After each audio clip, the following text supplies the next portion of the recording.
My name is Beston. I live in Cape Town. Also, I do delivery. Interbet helped me to realize my dreams.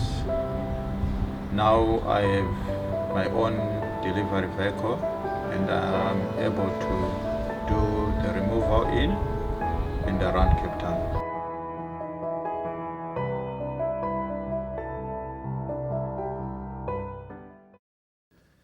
The eighth and final race is the Hollywood Bets Bright Future MR74 handicap over 1,200 meters, goes off at 4:05. Before getting into the form of the various runners and sharing the anti-post betting with you, let's have a look at a rerun of number 7 Bernie's Dream when running second at Hollywood Bets Scottsville on the 30th of March, and interviews with Peter Muscat and Stuart Ferry.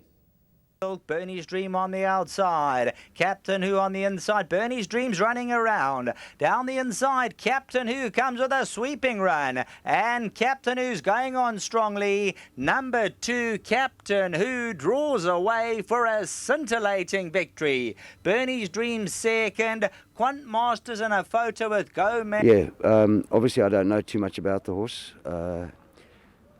He probably will need his comeback run marginally, but I've had him in the army.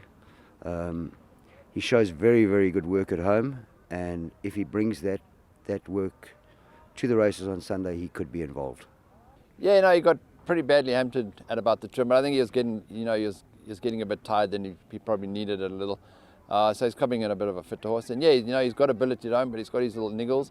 But he seems pretty sound now, so he's come on, and yeah, listen, if he puts in what he does here, then he's a definite runner too.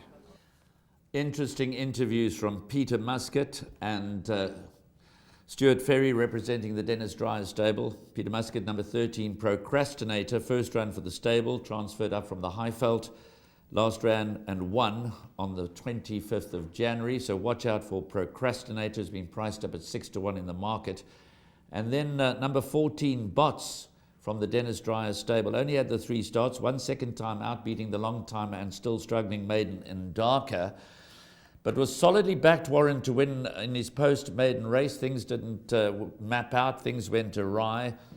Bots is one of my horses to watch out for because clearly he's shown well above average talent back at home and maybe worth another chance. Bots is at 7-1. They're betting 4-1 the field. The early favourite is number 6, the Tinker Man, who won his maiden down at Kenilworth on the 26th of February. Anton Marcus teams up with Vaughan Marshall. I'd like to see how he goes. He's always held this 3-year-old son of William Longsword in high regard, has Vaughan Marshall. And obviously he came to hand nicely as a gelding, ran second in his penultimate start, then won his maiden. Bernie's Dream is competitive, Lataba is competitive, Giambattista might make his presence felt in his first run after winning a maiden, Flying the Star. Solid form. Canadian Bolt at his best over this distance. 10 starts, a win, 4 seconds and a third. As I said with the previous race, I'm putting the field in here. My first choice would be Bots, but it's competitive. It is competitive, the 8th and final race. The Tinkerman is, you said you've got Bots as a horse to follow, keep an eye out for. Now I've got the Tinkerman, and I didn't realize the Tinkerman was favourite, but be that as it may, it's still a horse that I want the viewers and the pundits to watch out for, because you're right, Vaughan does rate this son of William Longsword. Those 4 runs have been in the Cape. He was put on the float and brought up to KwaZulu-Natal for the season, so clearly they've got high hopes for him, so keep an eye on him. He could be way better than this competitive field. Bernie's Dream, we saw the rerun there. One lurker, number 10, Park Town, I'm going to throw in for 4th in my quartets. So maybe a horse that could certainly get a blow in for the back end. And not much more to add than what you've said. It's difficult, it's tough. You heard that Procrastinator's been in the army. Poor Peter Muscat comes up with some wonderful chirps or wonderful quotes, and I think that's just from having worked internationally. So Procrastinator. Cape Eagle, we must talk about Must Cape mention Eagle. Cape Eagle. Course and distance form, 2 starts for a win and a second. He's definitely one for the shortlist in a very, very competitive race. Has been racing over 1,400, now back to the 1,200. That could be the master stroke, the winning stroke for Cape Eagle. So it's difficult. It's very, very difficult. I haven't really got a firm first choice. I am going to be keeping an eye on the Tinker Man. and Park Town. But as far as the first choice goes, I'm a bit stuck at this point in time. Maybe Cape Eagle. Well, there we go. We all agree it's a tough race.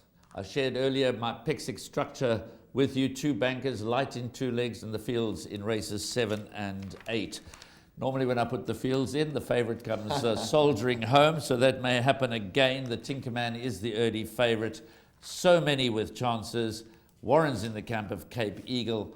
Bots is one of my horses to watch out for, but it's a tough, tough end to a competitive day's racing.